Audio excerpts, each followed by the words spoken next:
Hey everyone, it's Will here from Singletrack magazine and singletrackworld.com, and I'm currently in Costa Blanca on the east coast of Spain doing some riding up in the hills not too far from Altea and BENIDORM. Now don't let that last one put you off. The riding here is absolutely top notch. We're actually staying in Altea, which is a town on the other side of the mountain from BENIDORM, and it's a beautiful spot right next to the beach. The single track here is fantastic. I've only sampled a little bit. I've been riding with David and Emil from Costa Blanca Enduro Land, and these guys do guided tours and shuttles of the local area. But the small amount of riding that I've done here has been absolutely superb. Really rocky, very dry. In fact, these guys, their busy season is typically on the shoulder seasons, so spring and autumn. And even in winter, the temperatures here don't get much colder than 10 or 15 degrees.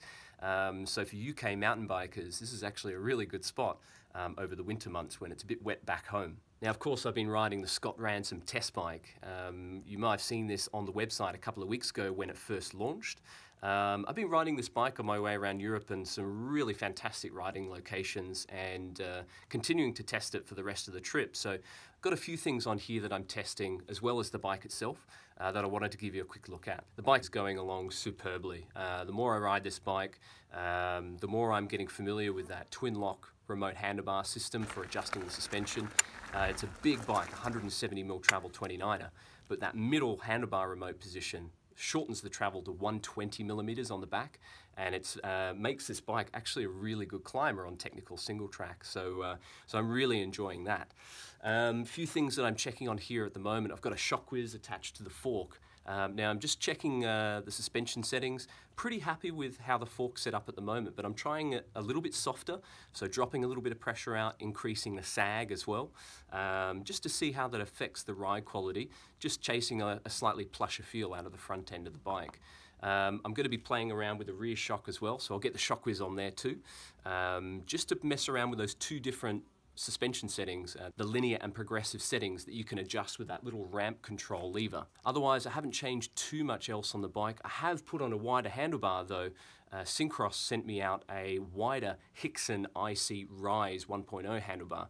Now the stock handlebar is 780mm wide, and the stem length is, or virtual stem length, is 50mm.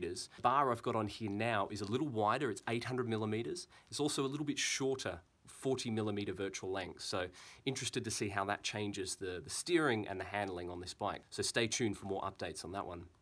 Elsewhere, we've got the Maxxis Minion DHF tyres. Now, these, of course, are a well-known tread pattern, but the 29 by 2.6 inch size is still quite new. These are the 3C Max Terra triple compound rubber, so very high-end tyres, very big volume. I'm running these at 16 psi on the front and 18 psi on the back, so quite low pressure, but they are very big tyres, so you can kind of get away with those lower pressures. So I'll have a separate review coming of these tyres once I put a few more miles on them to see how they go wear-wise. You'll see on here we've also got a set of flat pedals from Shimano. These are the Shimano Saint flat pedals, pretty new as of this year. I've already tested and reviewed the Shimano Dior XT flat pedals. These are a higher end version and they are designed more for downhillers. They're a little bit thinner. The platform size is a little bit different as well, and the internals are different to the Dior XT pedals too. So stay tuned for a full review on these once I've given them a bit more of a thrashing on some of the rocky trails around Costa Blanca. Otherwise, the rest of the bike is going well so far, and I will have a follow-up long-term review coming on the Scott Ransom, which you'll be able to read on singletrackworld.com. So keep your eyes peeled on the website and also our YouTube channel for more updates on this test bike here.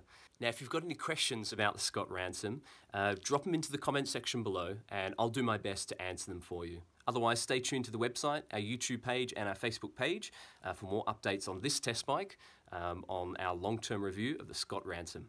Thanks guys, Tooroo.